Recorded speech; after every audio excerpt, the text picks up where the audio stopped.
Hi friends, ഏതോ ജന്മകൽപ്പനയുടെ പുതുപുത്തൻ എപ്പിസോഡിലേക്ക് എല്ലാവർക്കും സ്വാഗതം. അങ്ങനെ നമ്മുടെ അശ്വിൻ അവളുടെ കാര്യം പിന്നെ ആർക്കു വേണ്ടിയാ ആലോചിക്കുന്നതെന്ന് ചോദിക്കുമ്പോൾ കല്യാണപ്രായമായ സഹോദരൻ കൂടി ഇവിടെ ഉണ്ടല്ലോ. എനിക്ക് നമ്മുടെ നന്ദകിഷോർ എന്ന് പറയട്ടോ അഞ്ജലി.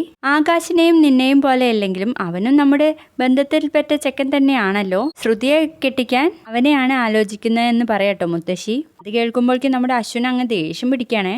ഇങ്ങനെ ഒരു പ്രപ്പോസൽ നമ്മുടെ മനസ്സിലുണ്ടെന്ന് അറിഞ്ഞാൽ അവനത് ഭയങ്കരമായിട്ട് സന്തോഷമായിരിക്കും. ശ്രുതിക്കും ഇഷ്ടക്കുറവൊന്നും ഉണ്ടാവില്ല. അവര് തമ്മിൽ നല്ല കൂട്ടാ എന്ന് പറയട്ടോ മുത്തശ്ശി. എന്താ കുഞ്ഞാ നിന്റെ അഭിപ്രായം? നീ എന്താ ഒന്നും മിണ്ടാത്തതെന്ന് ചോദിക്കുമ്പോൾ ഞാനെന്ത് പറയാനാ, നിങ്ങളുടെ ഇഷ്ടം നടക്കട്ടെ, എനിക്കൊന്നും പറയാനില്ല എന്ന് പറഞ്ഞിട്ട് അശ്വിൻ അങ്ങ് ദേഷ്യം പിടിച്ച് പോവാണേ. അത് കാണുന്ന മുത്തശ്ശിയും അഞ്ജലിയും ഭയങ്കരമായിട്ട് ചിരിക്കുകയാണ് കേട്ടോ. എനിക്ക് വേണ്ടിയാണ് ശ്രുതിയെ ആലോചിച്ചതെന്ന് അറിഞ്ഞപ്പോൾ അവൻ്റെ ദേഷ്യം കണ്ടോ മുത്തശ്ശി. അവന് നല്ല ഇഷ്ടമുണ്ട് ശ്രുതിയോട്, പക്ഷേ നമ്മളോട് സമ്മതിക്കാൻ അവൻ്റെ ദുരഭിമാനം സമ്മതിക്കുന്നില്ല. വരട്ടെ മുത്തശ്ശി, എനിക്കയുടെ പേര് പറഞ്ഞ് നമുക്ക് അവനെ ഇട്ട് കളിപ്പിക്കണം. എന്നിട്ട് അവൻ സഹി കേട്ട് നിങ്ങൾക്ക് അത്രയ്ക്ക് ശ്രുതിയെ ഈ വീട്ടിലേക്ക് കൊണ്ടുവരണം എന്നുണ്ടെങ്കിൽ ഞാൻ തന്നെ അവളെ കല്യാണം കഴിച്ചോളാം എന്ന് പറയണം. മിക്കവാറും അങ്ങനെ തന്നെ ആയിരിക്കും സംഭവിക്കുക എന്ന് പറയട്ടെ മുത്തശ്ശി. അല്ല മോളെ, ഇനി ശ്രുതിയുടെ മനസ്സിൽ എന്താണാവോ? ശ്രുതിയുടെ മനസ്സിൽ എന്താണെന്ന് അറിയാതെ നമ്മൾ ഈ പ്രൊപ്പോസലും കൊണ്ട് മുന്നോട്ട് പോകുന്നത് ശരിയല്ലല്ലോ എന്ന് പറയുമ്പോൾ അതിനൊക്കെ വഴിയുണ്ട് മുത്തശ്ശി. ശ്രുതിയുടെ മനസ്സിലും എന്താണെന്ന് ഞാൻ കണ്ടുപിടിച്ചോളാം. രണ്ടുപേരും തമ്മിൽ നല്ല ഇഷ്ടത്തിലാ. കീരിയും പാമ്പും പോലെ വെറുതെ അഭിനയിക്കുന്നതാന്ന് പറയണേ. തുടർന്ന് പ്രീതിയും കുടുംബവും അശ്വിന്റെ വീട്ടിലേക്ക് പോവാണ് കേട്ടോ, പൂജയ്ക്ക് പങ്കെടുക്കാൻ വേണ്ടിയിട്ട്. അപ്പോൾ പ്രീതിയുടെ അച്ഛന്റെ കയ്യിൽ നിന്ന് അനുഗ്രഹം മേടിക്കുകയാണ് കേട്ടോ. അശോകന്റെ കൈയൊക്കെ കുഴഞ്ഞെടുക്കായിരുന്നല്ലോ. സന്തോഷം കൊണ്ട് ആ കൈ പതുക്കെ പൊങ്ങി തലയിൽ വെച്ച് അനുഗ്രഹിക്കുകയാണ് കേട്ടോ. അപ്പോൾ അശോകൻ കൈ ഉയർത്തുമ്പോൾ അത് കണ്ടിട്ട് പ്രമീള പറയുന്നുണ്ട്, മോൾ അനുഗ്രഹിക്കുക അശോകേട്ടാ എന്ന് പറഞ്ഞിട്ട് പ്രീതിയുടെ തലയിൽ കൈ വെച്ച് അനുഗ്രഹിക്കുകയാണ് കേട്ടോ അശോകൻ. അത് കണ്ടിട്ട് പ്രീതി കരഞ്ഞുകൊണ്ട് പറയുന്നുണ്ട്, നോക്കമ്മേ അച്ഛൻ കൈ ഉയർത്തിയത് കണ്ടോ? അതുപോലെ തന്നെ നമ്മുടെ ശ്രുതിയും കരയുന്നുണ്ട്. ഞാൻ അപ്പോഴേ പറഞ്ഞില്ലേ, എപ്പോഴെങ്കിലും അച്ഛന് ഭേദമായി സുഖമാവുമെന്ന്. ഇപ്പൊ എങ്ങനെയുണ്ട് പറഞ്ഞത്? അച്ഛൻ ചേച്ചിയെ സന്തോഷത്തോടെ പറഞ്ഞയക്കുന്നത് കണ്ടോ? ഇതിൽ പരം സന്തോഷം നമുക്ക് എവിടുന്ന് കിട്ടാനാ? ഇങ്ങനെ ഒരു അവസരത്തിനല്ലേ നമ്മൾ കാത്തിരുന്നത് എന്നൊക്കെ പറയണേ. അതിനുശേഷം ശ്രുതി ചോദിക്കുന്നുണ്ട്, ഇനി അച്ഛയും കൂട്ടിയിട്ടാണ് നമ്മൾ ചേച്ചിയുടെ വീട് കാണാൻ പോകുക അല്ലേ അച്ഛയെന്ന് പറയുമ്പോൾ അശോകൻ തലയാട്ടി കൊടുക്കുന്നുണ്ട് കേട്ടോ. എന്നിട്ട് ശ്രുതി പ്രീതിയോട് പറയുന്നുണ്ട്, മതി മതി, ഇനി ചേച്ചി ചിലപ്പോൾ കരഞ്ഞു കോളാക്കും. നമുക്ക് ഇറങ്ങാനുള്ളതല്ലേ, അമ്മായി ഇതുവരെ മാറ്റിയില്ലേ, അമ്മയ്ക്ക് മാറ്റാനുള്ളതല്ലേ, വേഗം വാ എന്നൊക്കെ പറഞ്ഞിട്ട് റൂമിലേക്ക് പോവാൻ കേട്ടോ എല്ലാവരും കൂടി. അതിനുശേഷം നമ്മുടെ അശ്വിൻ ഇങ്ങനെ കോട്ടൊക്കെ ഇടുന്ന സമയത്ത് അഞ്ജലി അങ്ങോട്ടേക്ക് വരികയാണ്. എത്തിയോ ചേച്ചി? ഇപ്പോൾ ഇങ്ങോട്ട് വന്നത് എന്തിനാണെന്ന് എനിക്ക് മനസ്സിലായി. ഞാൻ ഓക്കെ ആണോ? നിനക്ക് കുഴപ്പമില്ലല്ലോ എന്നൊക്കെ പറയാനല്ലേ? ഒന്ന് പോടാ, ഞാൻ അതിനൊന്നല്ല വന്നത്. പിന്നെ നീ ഓർമ്മിപ്പിച്ചതുകൊണ്ട് ഞാനൊന്നും കൂടി ചോദിക്കാം, നിനക്ക് കുഴപ്പമൊന്നുമില്ലല്ലോ മോനെ? ഇല്ല ചേച്ചി, ഐ ആം ഓൾ റൈറ്റ് എന്ന് പറയണേ. എനിക്കെന്തോ വല്ലായിക തോന്നുന്നു. എന്താ ചേച്ചി, എന്തെങ്കിലും കുഴപ്പമുണ്ടോ? ഡോക്ടറെ വിളിക്കണോ? എനിക്ക് ശരീരത്തിനല്ല കുഞ്ഞാ അസുഖം, മനസ്സിനാണ്. ആകാശിന്റെ കല്യാണം എന്ന് ആലോചിക്കുമ്പോൾ മനസ്സിലും വല്ലാത്തൊരു സന്തോഷമുണ്ട്. മറ്റു ചിലപ്പോൾ അവന്റെ ഏട്ടനായ നിന്റെ കാര്യം ഒന്നും ആയില്ലല്ലോ എന്ന് ഓർക്കുമ്പോൾ ദുഃഖവും. അതാണോ? അതല്ലാതെ പിന്നെ എനിക്ക് സങ്കടം ഉണ്ടാവില്ലടാ. നീയും ലാവണ്യയും തമ്മിലുള്ള അഫെയർ സക്സസ് ആവുമെന്നാ ഞാൻ കരുതിയത്. നിങ്ങൾക്ക് തോന്നിയത് ബ്രേക്കപ്പ് ആവാനാ?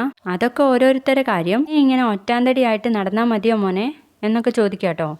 ഓരോ വർഷം കൂടുന്തോറും നമുക്ക് പ്രായം കൂടി വരിക കുഞ്ഞാ. അതിനെന്താ, കൂടട്ടെ. നീ ഇങ്ങനെ തർക്കുത്തരം പറയല്ലേ, എന്നെ കൊണ്ട് ചേച്ചി പറയുന്നതല്ലേ. എനിക്ക് എന്തെങ്കിലും പറ്റുന്നതിന് മുൻപേ നിനക്കൊരു ജീവിതം ഉണ്ടായി കാണണമെന്ന എൻ്റെ വലിയൊരാഗ്രഹം. അതിന് ചേച്ചി എങ്ങോട്ടും പോകുന്നില്ലല്ലോ. അതല്ല കുഞ്ഞാ, എനിക്ക് എന്തെങ്കിലും സംഭവിച്ചു പോയാൽ നീ തനിച്ചാവുമല്ലോ എന്നാണ് എൻ്റെ പേടി എന്നൊക്കെ പറയുമ്പോൾ ചേച്ചി ഒരു കാര്യം ഓർക്കണം. ഞാനിവിടെ ജീവനോടെ ഇരിക്കുമ്പോൾ ചേച്ചിക്ക് ഒന്നും സംഭവിക്കില്ല. നീ എൻ്റെ കയ്യിൽ നിന്ന് വാങ്ങിക്കും കുഞ്ഞാ.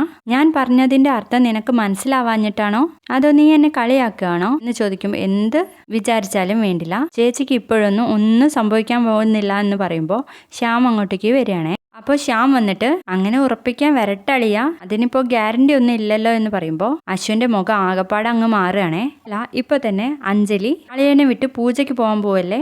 എന്ത് പറഞ്ഞിട്ടും കാര്യമില്ല എൻ്റെ ശ്യാമേട്ട. ഞാൻ കല്യാണക്കാര്യം പറഞ്ഞ് ഇവനെ റെഡിയാക്കാനാണ് നോക്കുന്നത്. അവനാണെങ്കിൽ അത് മനസ്സിലാവാത്ത പോലെ അഭിനയിക്കുക എന്നൊക്കെ പറഞ്ഞിട്ട് നമുക്ക് ഇവിടുന്ന് പോവാം ശ്യാമേട്ട, വേഗം വാ എന്ന് പറഞ്ഞിട്ട് ശ്യാമിനെയും കൂട്ടി അങ്ങ് പോവാണേ.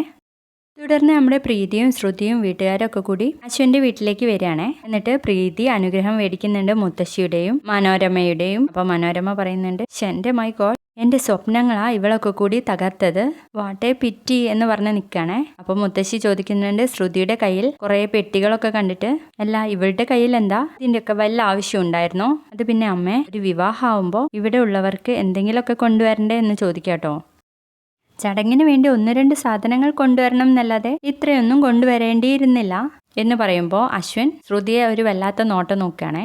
ശ്രുതി അങ്ങോട്ടേക്കും നോക്കുന്നുണ്ട്. അതിനുശേഷം ആകാശ് ചോദിക്കുന്നുണ്ട് പ്രീതിയോട്, താൻ ഓക്കെ അല്ലേ? കാണുമ്പോൾ നമ്മുടെ അഞ്ജലി, ഹലോ, ഒരുപാട് കൊച്ചു വർത്താനം പറയാനുണ്ടാവും നിങ്ങൾക്ക്. ഇവരിപ്പോൾ വന്നതല്ലേ ഉള്ളൂ, ഒന്ന് അകത്തോട്ട് ഇരുത്തിയിട്ട് പോരെ മാഷേ കൊച്ചു വർത്താനം പറച്ചിൽ എന്നൊക്കെ പറയണേ.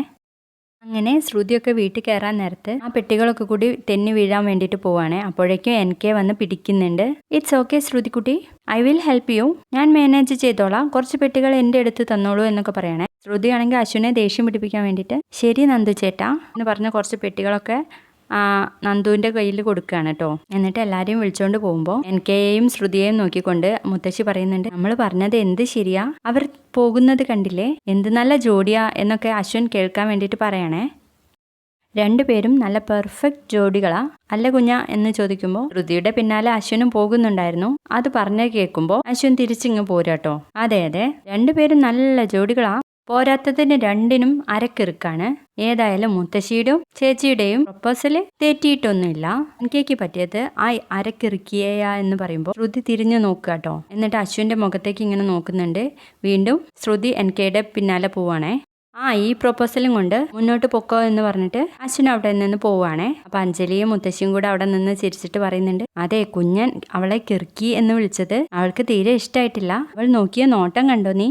അതെ മുത്തശ്ശി, ഞാനും അത് ശ്രദ്ധിച്ചു, അതിനർത്ഥം അവൾക്കും കുഞ്ഞനോട് ഇഷ്ടമുണ്ടെന്നല്ലേ? ഇന്നത്തെ പൂജ കഴിയുമ്പോഴേക്കും നമുക്ക് രണ്ടുപേരുടെയും മനസ്സങ്ങ് അറിയണം മുത്തശ്ശി എന്ന് പറയട്ടോ അഞ്ജലി. അതിനുശേഷം നമ്മുടെ ശ്യാം അഞ്ജലിയെ രാമേട്ടനെ വിട്ട് വിളിപ്പിക്കുന്നുണ്ട്. എന്നിട്ട് ആ സ്പ്രേ ബോട്ടിലൊക്കെ എടുത്തിട്ട് അഞ്ജലിക്ക് സ്നേഹത്തോടെ കൊടുക്കാനുള്ള പരിപാടിയാന്ന് തോന്നുന്നുണ്ട്. അപ്പോൾ വീഡിയോ ഇഷ്ടമായിട്ടുണ്ടെങ്കിൽ ലൈക്ക് ചെയ്യണം, സബ്സ്ക്രൈബ് ചെയ്യണേ.